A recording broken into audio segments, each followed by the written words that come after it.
Madhavaram radians சுப்ரீமா அடுக்குமாடி குடியிருப்பில் நவராத்திரி விழா மற்றும் 3ஆம் ஆண்டு கொலு கொண்டாட்டங்கள். சென்னை மாதவரத்தில் உள்ள சுப்ரீமா அடுக்குமாடி குடியிருப்பில் 3ஆம் ஆண்டு நவராத்திரி விழா கண்கவர் கொலு கண்காட்சியுடன் வெகு விமரிசையாக கொண்டாடப்பட்டது. முந்தைய ஆண்டுகளைப் போலவே கொலு ஸ்டாண்டை திருமதி வசுமதி ராமன் வழங்கி கொலுவில் பாதி பொம்மைகளை காட்சிக்கு வழங்கினார். இந்த ஆண்டு திருமதி ஜோதி வழங்கிய லட்சுமி சிலை கொலுவின் சிறப்பம்சமாக மாறி சிறப்பை சேர்த்தது.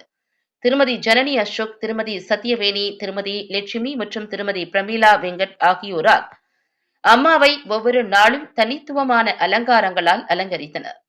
நாணயத்தால் செய்யப்பட்ட மாலை மற்றும் ஜடை தூய பக்தி மற்றும் தனிப்பட்ட பங்களிப்பிற்கான முயற்சி. மேலும் ஒவ்வொரு காலை மற்றும் மாலை நேரங்களில் திருமதி கிருத்திகா பாபு தனது ஆத்மார்த்தமான பிரார்த்தனைகளால் வளப்படுத்தினார். திருமதி பூலட்சுமி மற்றும் திருமதி மாதவி ரெட்டி ஆகியோர் தினசரி தன்னார்வலர்களின் உதவியுடன் காலையில் அஷ்டோத்திரங்கள் மற்றும் குங்கும பூஜையுடன் தொடங்கி மாலை நேரத்தில் லலிதா சகஸ்ரநாமம் மற்றும் பக்தி பாடல்களால் எதிரொலித்தனர். 23 மற்றும் 28ஆம் தேதிகளில் புனித விளக்கு பூஜை 2 தொகுதிகளாக நடத்தப்பட்டது. ஒவ்வொரு தொகுதியிலும் கிட்டத்தட்ட 30 பெண்கள் பங்கேற்றனர். 26ஆம் தேதி புனிதமான கன்னிகா பூஜை செய்யப்பட்டது. அங்கு 43 இளம் பெண்கள் பால திரிபுர சுந்தரியின் அவதாரங்களாக வணங்கப்பட்டனர். இது திருவிழாவின் மிகவும் ஆன்மீக முக்கியத்துவம் வாய்ந்ததாக அமைந்தது. ஒவ்வொரு நாளும் பல்வேறு வகையான சுவாமி பிரசாதங்கள் தயாரித்து வழங்கினர். ஒவ்வொரு பக்தரும் அம்மாவின் ஆசீர்வாதங்களை பெறுவதை உறுதி செய்தது.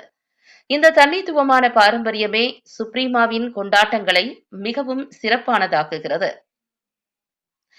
திருமதி ஜெயந்தி தலைமையிலான அர்ப்பணிப்புள்ள குழு பல சிந்தனை மிக்க வழிகளில் தங்கள் தாராள மனப்பான்மையை வெளிப்படுத்தியது. மேலும் அனைத்து வீட்டு பராமரிப்பு ஊழியர்களுக்கும் சேலைகள் பரிசாக வழங்கப்பட்டன.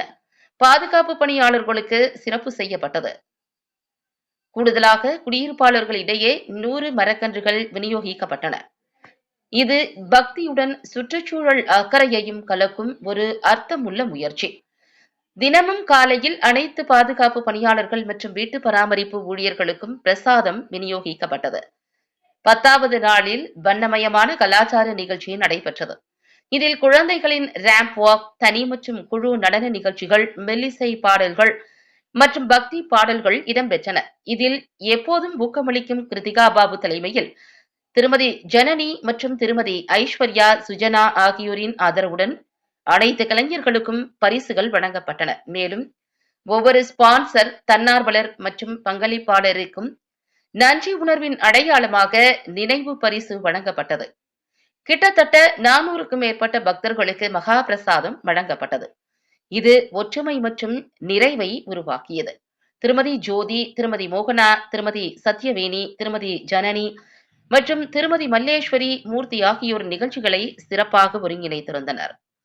இது சுப்ரீமாவின் நரி சக்தியின் துடிப்பான பிரதிபலிப்பாகவும் நமது சமூகத்தை ஒன்றிணைக்கும் தெய்வீக ஆற்றலின் துடிப்பான பிரதிபலிப்பாகவும் அமைந்தது. பல உன்னத இதயங்களின் நிதி உதவிகளுடன் பிரம்மாண்டமான கொண்டாட்டங்கள் சாத்தியமானது என்று அவர்கள் தெரிவித்தனர்.